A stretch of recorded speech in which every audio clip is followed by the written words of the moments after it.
গতকাল পদত্যাগ করেছেন দেশের ২২তম রাষ্ট্রপতি পাবনার কৃতি সন্তান শাহাবুদ্দিন চুপ্পু।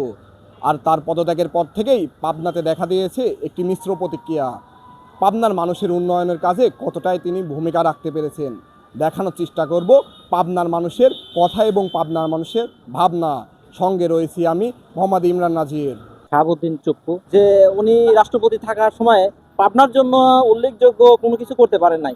আমরা যা চেয়েছিলাম, আমাদের যে প্রত্যাশা ছিল বা রাষ্ট্রপতির যে ইচ্ছা ছিল, তার আশানুরূপ আমরা কিছু পাইনি। এই রাষ্ট্রপতি হওয়ার জন্য কোনো উন্নতি নাই, কিছু নাই, কোনো প্রত্যাশাই পূরণ করে। শাহাবুদ্দিন চুপ্পু উনি বাংলাদেশের 22তম রাষ্ট্রপতি। তো আমাদের পাবনাবাসীর অনেক আশা ছিল যে উনি রাষ্ট্রপতি হলে হয়তো পাবনার উন্নয়ন হবে, পাবনার জেলার উন্নয়ন হবে। আপনারা জানেন যে পাবনা জেলা অনেক পুরাতন একটা শহর, কিন্তু শহরের ভিতরে ড্রেনেজ ব্যবস্থা এবং আদার্স সব ব্যবস্থা একদম জরাজীর্ণ।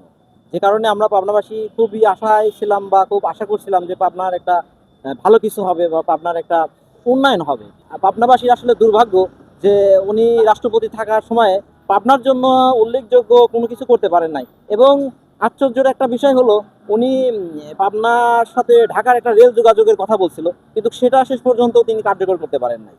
এই নিয়ে পাবনাবাসীর ভিতরে একটা তীব্র ক্ষোভ যে দেশ একজন পাবনার কৃতি সন্তান হিসাবে তিনি আসলে উল্লেখযোগ্যভাবে সেরকম পাবনাবাসী যতটুকু আশা বা আকাঙ্ক্ষা চেয়েছিল যে পাবনার উন্নয়ন হবে, ততটা তিনি করতে পারেন নাই। সাবেক রাষ্ট্রপতি শাহাবুদ্দিন চুপ্পুর কাছে আমাদের আশা প্রত্যাশা ছিল অনেক, সেইভাবে তিনি আশা প্রত্যাশা পূরণ করতে পারেনি।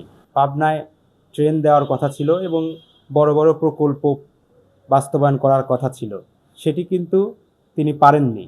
সবচেয়ে বড় কথা যে কিছুদিন আগে যে ছাত্র জনতার গণ অভ্যুত্থান সংগঠিত হলো, এখানে হাজার হাজার ছাত্র জনতাকে পাখির মতো গুলি করে হত্যা করা হয়েছিল।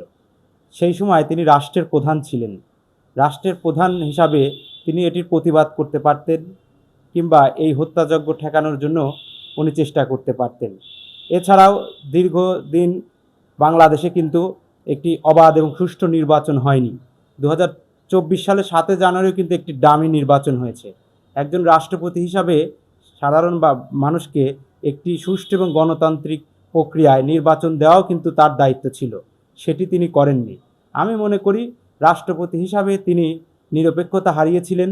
বাংলাদেশ সরকারের মহামান্য রাষ্ট্রপতি নির্বাচিত হয়েছিলেন পাবনার সন্তান শাহাবুদ্দিন চুপ্পু। এটা আসলে আমাদের শুরুতে আশার আলো ছিল, কিন্তু বিভিন্ন নানা কারণে পাবনার উন্নয়নের ক্ষেত্রে উনি আসলে নানা প্রতিবন্ধকতায় বলবো যে উনি সেই কাজ করতে পারেনি। সেই প্রতিবন্ধকতা বলতে স্থানীয় যে আওয়ামী লীগের রাজনীতি ছিল, সেই রাজনীতিতে উনি বাধাগ্রস্ত হয়েছেন এবং পাবনার আওয়ামী লীগের রাজনীতিবিদরাই তাকে আসলে এই ভালো কাজগুলো করতে দেয়নি, যার ফলস্বরূপ দেখেন যে ইসামতি নদী খননে দীর্ঘদিনের আমাদের আন্দোলন সংগ্রাম ছিল। ইসামতি নদী খননে, সেই নদী খননে কিন্তু রাষ্ট্রপতির ঐকান্তিক ইচ্ছায় 1300 কোটি টাকা বরাদ্দ হয়েছিল, কিন্তু অজানা কারণে পাবনার বিভিন্ন রাজনৈতিক নেতা এবং রাজনৈতিক সংশ্লিষ্টরা সেই কাজটা কিন্তু বাধাগ্রস্ত করেছে এবং স্থানীয়ভাবে বাধাগ্রস্ত হয়েছে। এবং আরও একটা ওনার ঘোষণা ছিল পাবনা ঢাকা সরাসরি ট্রেন চলাচল, সেটাও কিন্তু নানা কারণে আওয়ামী লীগ হোক আর পরবর্তীতে তো ইন্টারিম গভর্নমেন্ট আসলো, তারপরে বিএনপি সরকার আসলো,